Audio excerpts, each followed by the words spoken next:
पूछ लो, आप पूछ लो पहले सर। कोई आपके सवाल हो आप पूछ लो, फिर मैं बता दूं आपको। सर, आपके जो विधायक हैं देवेंद्र हंस पे मुकदमा दर्ज हुआ है, उन्होंने एक योजना पकड़ा दिया था, इसको लेकर काम को लेकर कहा था।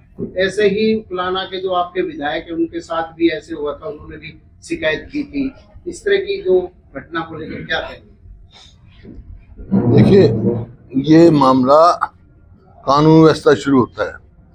जो आज कानून व्यवस्था की स्थिति बनी हुई है हरियाणा में, कल भी तक मर्डर, रोज मर्डर होते हैं ओम आम खुलेआम, वो तो काबू में आते नहीं इनको। जो इस सरकार की विफलता है दर्शाता है हमारा विधायक देवेंद्र हंस, उसके ऊपर मुकदमा बना रहे इतने दिन के बाद। समझ से बाहर है ये, तो ध्यान दूसरी ओर आकर्षित करना चाहते हैं। कानून व्यवस्था की स्थिति ये है आज, जो प्रदेश प्रति आय प्रति निवेश में नंबर 1 था, आज अपने स्थान से लुढ़क गया। जो है इंडस्ट्री यहाँ से माइग्रेट कर रही है, क्योंकि कानून व्यवस्था बिल्कुल चरमरा गई है। जितनी देखो, अपराध क्या है, अपराध 2 किस्म के होते हैं। एक अपराध होता है अनऑर्गेनाइज्ड अपराध होता है आपस में भाइयों को झगड़ा हो जाए, किराएदार का टेनेंट का लैंडलॉर्ड का झगड़ा हो जाए, कोई दुर्घटना घट जाए और कोई छोटा मोटा झगड़ा हो जाए, वो होता है अनऑर्गेनाइज्ड। ये होते रहते हैं, समाज जहाँ भी होगा इस किस्म के अनऑर्गेनाइज्ड अपराध होते रहते हैं। लेकिन हरियाणा में आज हो रहा है ऑर्गेनाइज्ड क्राइम। ऑर्गेनाइज्ड क्राइम क्या है कि फिरौती मांगते हैं और क्लेम करते हैं मैं फलाना आदमी हूँ, कत्ल करते हैं फलाने गैंग का आदमी है, गैंग वार हो रही क्या।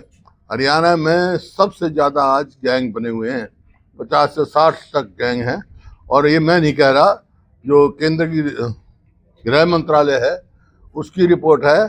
आज हरियाणा पूरे देश में सबसे ज्यादा असुरक्षित प्रदेश है। हर व्यक्ति अपने आप को असुरक्षित महसूस कर रहा है। मतलब वो तो उनके ऊपर तो काबू पाया नहीं जा रहा। कभी देवेंद्र हंस पे करते हैं, कभी नरेश शैलवाल पे करते हैं, कभी और किसी करते हैं। मैं आपके माध्यम से सरकार को कहना चाहता हूँ, इस किस्म की जो कार्रवाई इन्होंने की, क्या कहा था देवेंद्र हंस ने, हमारे विधायक ने यही कहा था ना, तुम सरकार की विफलता है। कोई एक व्यक्ति के खिलाफ थोड़ी कहा था, सरकार की विफलताएं दर्शाई थी उसने। भाई ये सरकार विफल है, छोटा मोटा काम भी नहीं कर सकती। तो ये बात जो है हम बर्दाश्त नहीं करेंगे। और इसी वजह से जो अधिवेशन आ रहा है असेंबली का, कानून व्यवस्था पे हम काम रोको प्रस्ताव लेकर आएंगे, एडजर्नमेंट मोशन लेकर आएंगे, इस सरकार से जवाब मांगेंगे। बुढ़ापा पेंशन को लेकर इंटरनेशनल लोग ज्यादा क्रेडिट लेने की कोशिश कर रही है कि हमारा दबाव था तभी बहाल हुई। कौन सा दबाव था उनका? 2 विधायक है। दबाव तो कांग्रेस का 37 विधायक है। किसका? लोगों का विधायक होता है ना, लोगों की नुमाइंदगी तो विपक्ष में हमारे पास है। और ये क्योंकि सबसे पहले सोनीपत में रखा, और ये क्या अब इन्होंने कहा है दौरा चेहरा है इनका, दुम हुआ चेहरा है। थोड़े दिन तो पहले कहते हैं, मुख्यमंत्री जी के बयान आते हैं कि कोई पेंशन कटी नहीं, अब कह रहे हैं हम रेस्टोर करें 70,000। फिर कटी नहीं तो रेस्टोर क्यों कर रहे हो? कटी तो बहुत ज्यादा है, बहुत ज्यादा कटी हैं। ये चुनाव से पहले जिस प्रकार से फैमिली आईडी का आधार बना के ये जो पचड़ा डाला हो ना फैमिली आईडी का, हमारे टाइम में कोई फैमिली आईडी नहीं था, सेल्फ डिक्लेरेशन था। तो कहता उसको पेंशन मिलती है, तो सम्मान पेंशन है भाई, कोई रोजमर्रा का वो नहीं है उनका, ये सम्मान पेंशन है, ना बढ़ोतरी ज्यादा करी। फैमिली आईडी से मरीजों का इलाज भी रुक गया, तो सरकारी कर्मचारियों के वही मैं कह रहा हूँ, वो एक हथियार इस्तेमाल करते हैं ये पेंशन काटने का, राशन कार्ड काटने का। जैसे राशन कार्ड जो है हरियाणा में चुनाव से पहले धड़ाधड़ बनाए इन्होंने, राशन कार्ड बनाए, पेंशन बनाई, और चुनाव जीतते ही, सरकार बनते ही पेंशन काटनी शुरू कर दी, राशन कार्ड काटने शुरू कर दिए। और मैं नहीं कह रहा हूँ, इसमें नीति आयोग की रिपोर्ट है, एक सेंटर के मिनिस्टर का रिपोर्ट है, ये पार्लियामेंट में जवाब है कि हरियाणा में सबसे ज्यादा राशन कार्ड कटे 14 लाख के करीब, और उसके बाद तो और भी होगी। क्या है भाई ये फैमिली आईडी? मतलब चक्कर में डाल रखा लोगों को। तो ये मेरा एक सवाल है इनसे, भाई पहले राशन कार्ड बनाए क्यों, बनाए तो काटे क्यों, पहले पेंशन बनाई क्यों, बनाई तो काटी क्यों। हरियाणा में आज हरियाणा के मुख्यमंत्री ने कहा है कि जो प्रति व्यक्ति आय बढ़ने का दावा किया है 2.5% के करीब शायद प्रति व्यक्ति आय बढ़ने का दावा किया है आज की प्रेस कॉन्फ्रेंस में मुख्यमंत्री ने, और साथ ही साथ विपक्ष पर भी आरोप लगाया कि विपक्ष जो है वो जनता को गुमराह करने की कोशिश कर रहा है। प्रति व्यक्ति आय पूरे देश की बड़ी है, महंगाई के हिसाब से नापा जाता है, कांस्टेंट केयर के हिसाब से नापा जाता है। 2014 में थी प्रति व्यक्ति आय में हरियाणा प्रदेश नंबर 1, प्रति व्यक्ति निवेश में नंबर 1 था। आज तो पलायन कर रही है यहाँ से इंडस्ट्री। आज आर्थिक तौर पे मेरा नहीं है, मैं नहीं कह रहा हूँ, आर्थिक तौर पे फिसल गया प्रदेश। जो नीति आयोग है उसकी रिपोर्ट है, फिस्कल इंडेक्स जो है, फिस्कल हेल्थ इंडेक्स में 18 बड़ी स्टेट है, उनमें से 14वें नंबर पे हम पिछले हुए हैं, और इंडेप्टनेस में हम 15वें नंबर पे हैं। कहाँ खड़े हैं ये? परिवार पहचान पत्र की वजह से, हैं? परिवार पहचान पत्र की वजह से सबसे ज्यादा दिक्कतें आई, तो क्या कांग्रेस उसे रद्द करने की मांग करेगी? मैं तो इसी वास्ते क्या था, पहले आते पोर्टल जो है, ये नहीं है पोर्टल का इस्तेमाल होता है, लेकिन पोर्टल का इस्तेमाल जनहित में होना चाहिए, जन विरोध में नहीं। तो हमने तो इलेक्शन के दौरान कहा था कि मात्र ये जो फजूल के पोर्टल है इनको बंद करेंगे। पंचकुला में एक भी फैसला इन्होंने जनहित का नहीं लिया। पंचकुला में कांग्रेस के प्रदर्शन में सांसद मौलाना और दीपेंद्र हुड्डा को गिरफ्तार भी किया गया और उन पर वाटर कैनन का इस्तेमाल किया गया। वही नहीं, और इनका क्या काम है, इनका काम क्या है? लेकिन हिरासत में ले, वाटर कैनन चलाएं, कुछ भी चलाएं, हम रुकने वाले नहीं हैं। लोगों ने जहां बैठाया है, लोगों की आवाज पूरे जोर शोर से उठाएंगे, उनके हितों की हम पूरी लड़ाई लड़ेंगे। इस बार बजट सत्र इसका मतलब हंगामेदार होना है। एक बता रहा हूं मैं, काम रोको प्रस्ताव इस पे आएगा, और बहुत सारी जो है कॉलिंग अटेंशन आएंगी, शॉर्ट टर्म डिस्कशन आएगा, हर मुद्दे पे हम लड़ाई लड़ेंगे। क्योंकि जो हरियाणा है बहुत पिछड़ गया आप मैं एक ईमानदारी से बताना, आप सब हिसार में बताता जाता रहा हूँ, सब यहाँ पे वरिष्ठ पत्रकार हो आप। मेरा एक सवाल है, 11 साल में एक कोई प्रोजेक्ट बनाया इन्होंने? तुम बता दो, ईमानदारी से बता दो, नाम बताओ उसका।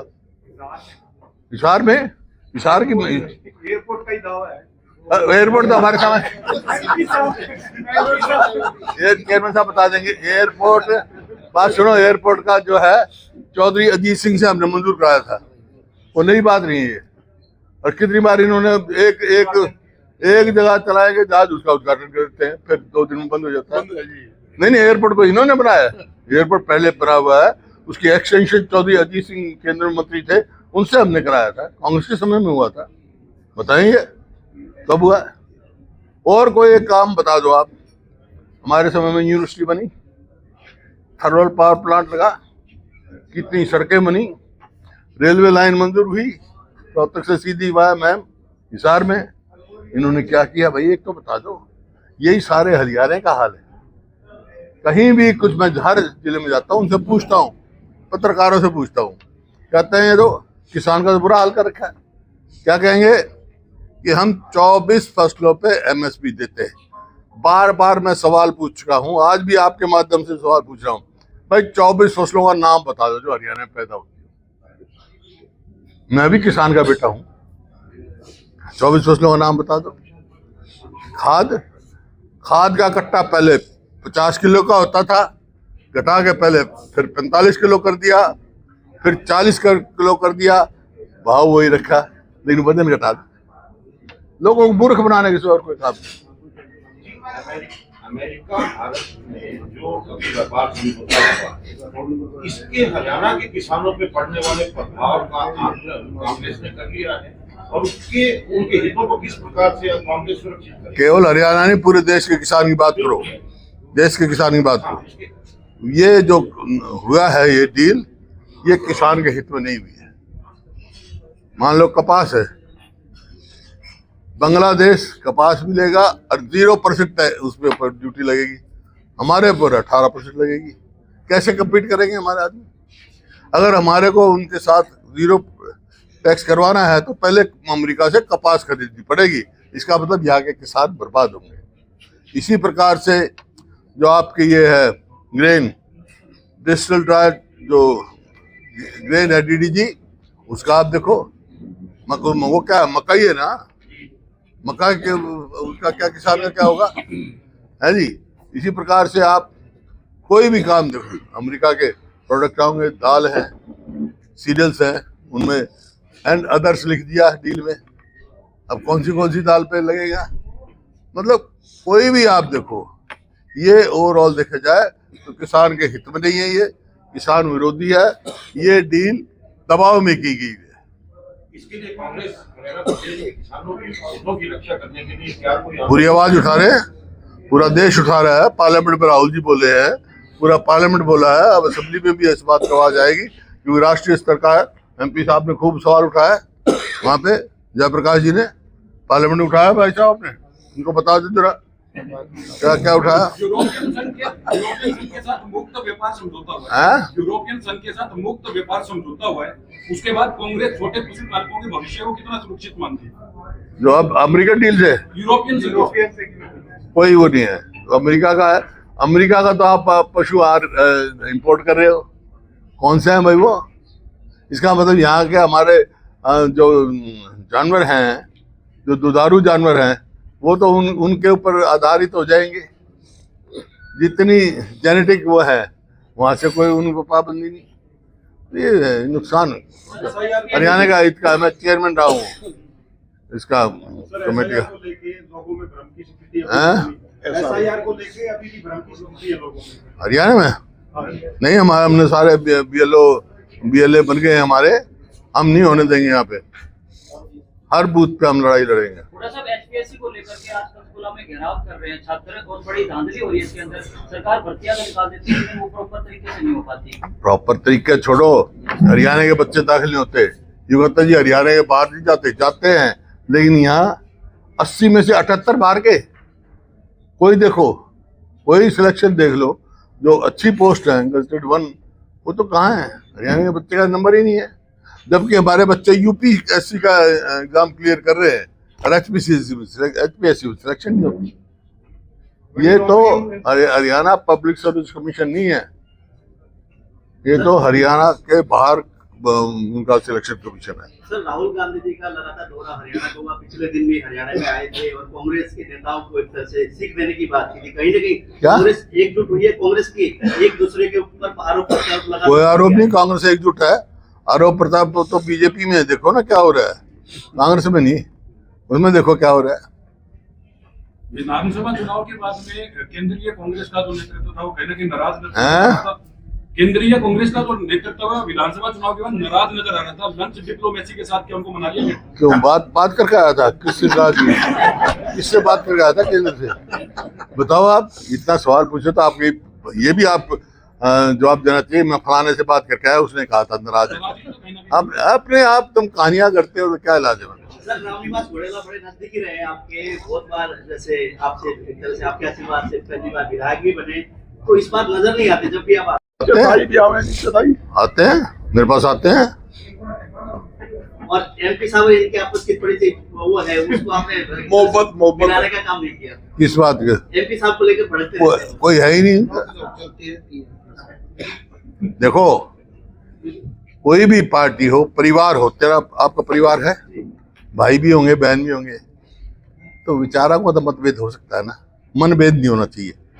मनभेद नहीं है हमारा। तो आपने बड़ों की जिम्मेदारी पूरी निभाई है, हैं? बड़ों की जिम्मेदारी आपने मनभेद नहीं है इनका किसी का भी। वो कह रहे हैं जी आप बड़े हो तो आप मेरा मिलाप करा दो, ऐसा कुछ। मिलाप ही है, मिलाप जब बोला जब मिलाप हो रहा हो, जब मिलाप कराऊं। सर, जो बाढ़ आई थी उन किसानों को अभी तक मुआवजा नहीं मिला है और खेतों में अभी तक पानी बढ़ा है, और इसके साथ साथ ग्रामीणों को शुद्ध पानी नहीं मिल रहा है। कंपनसेशन नहीं मिल रहा। ये जो प्रधान, मैं तो पहले बार कहा था, प्रधानमंत्री फसल बीमा योजना है ना, ये किसानों के साथ आप हिसाब लगाओ, एक साल में 2000 करोड़ का मुनाफा कमा रही है हरियाणा से। देश से तो 45 या 50,000 करोड़ का मुनाफा कमा रही है ये कंपनी। फिर भी कुछ नहीं, हम तो शुरू से कह रहे हैं।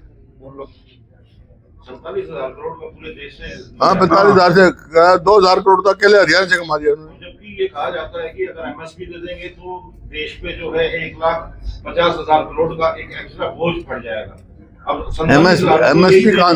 एमएसपी कहाँ दे रहे हैं? 47 तो यही दे रहे हैं, 50,000 करोड़ के करीब तो इतना अपन को दे दिया। मैं बता रहा किसान को दे दें। नहीं एमएसपी किसान को एमएसपी दे देना हाँ। और महंगाई के हिसाब से इजाफा करें।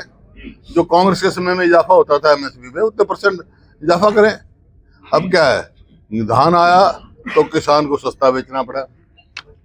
ये अब देखा नहीं, रोज रोज फ्रॉड आ रहे हैं। क्या गेट पास में फ्रॉड, मतलब क्या ये पोर्टल लगा रहे हैं गेट पास बनेगा, मेरी फसल मेरा ब्यौरा।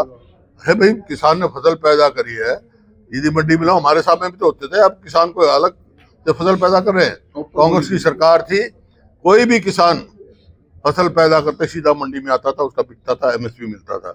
अब ये क्या है, मेरी फसल मेरा ब्यौरा, गेट पास क्या है? ये सिर्फ किसानों को वंचित रखने के लिए।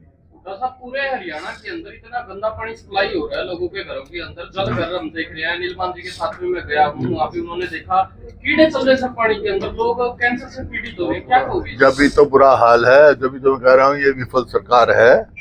ये सिर्फ बातें आती, इनको नाम बदलने आते हैं, काम नहीं आते इनको। जनहित का 11 साल है, एक फैसला बता दे सरकार जनहित का ये फैसला किया है। जितने फैसले करें जन विरोधी। सर ग्रामीण जो तबका है वो मनरेगा से चलता था, लेकिन आज वो बंद कर दिया गया, नाम बंद कर दिया गया। क्या ये तो कई साल पहले बंद कर दिया था। इनकी शुरू से मंशा थी, क्योंकि मनरेगा का लाभ 90% दलित को या बैकवर्ड कास्ट को मिलता था, लोगों को मिलता था। वो उनके हक में है नहीं है। उनका ये मानना कि नाम चेंज करते इसलिए है, ये कह रहे हैं कि नाम चेंज करते इसलिए इनको खेद है। महात्मा गांधी के नाम से क्या हो गया भाई? महात्मा गांधी के नाम से था और 90% वो था। देखिए क्या है उस मनरेगा में, क्या था, 90% गरीब आदमी को मिलती थी और 8 लाख के करीब हमारे हरियाणा के मनरेगा वर्कर रजिस्टर्ड थे। लेकिन इन्होंने दिया कितने को 100 साल का वो रोजगार? 2100 को। और जिसको नहीं दिया कंपनसेशन का उसको देना पड़ता है स्टेट को। पिछले 5 साल में एक को भी कंपनसेशन नहीं दिया। तो इन्होंने खत्म करनी थी स्कीम। ये तो हुड्डा साहब, आज मुख्यमंत्री ने कहा कि बजट का सत्र शुरू हो रहा है 20 फरवरी से, आप लोगों की भी तैयारी है। उन्होंने कहा कि हमने 98% जो बजट था पिछले साल का, एक तो ये दावा किया कि वो खर्च कर चुके हैं और 2,500 से ज्यादा हमें बजट में सजेशन मिले हैं, उसको हम आम जनता को लागू करें। ये बताएं कर्जा कितना लिया है?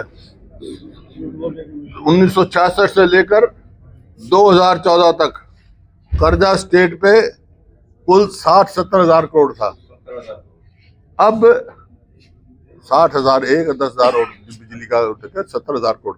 अब जो है कर्जा हरियाणा पर 2014 के बाद अब तक 5 लाख करोड़ हो चुका है। ये मतलब चारवाक की नीति पे चल रहे हैं। चारवाक कहते थे कि कर्जा लो, घी पियो, मरने के बाद कोई नहीं पूछेगा। लेकिन लोग छोड़ेंगे नहीं इनको। सर हरियाणा में अफसरशाही हावी है या सरकार की पकड़ रही अधिकारियों में बहुत सारे लोग अपने काम को लेकर 2-2 महीने से दफ्तर के चक्कर काटते हैं। हुड्डा डिपार्टमेंट की बात करें, डीसी ऑफिस की बात करें, तहसील की बात करें, क्या मानते हैं आप? सरकार की पकड़ नहीं अधिकारी? विफल सरकार है। और विफलता क्या होती है सरकार की? यही तो हमारे विधायक ने और क्या दिखाया था, जो झुंझुना पकड़ाया था, यही किया था ना। काम तो कुछ करना नहीं, विफल सरकार है। मुख्यमंत्री को डमी बता रहे हैं, क्या है? नायब सिंह सैनी को डमी बता रहे हैं, डमी मुख्यमंत्री, आप क्या समझ रहे हो? मैं तो कहा था, विधानसभा में सुना होगा आपने।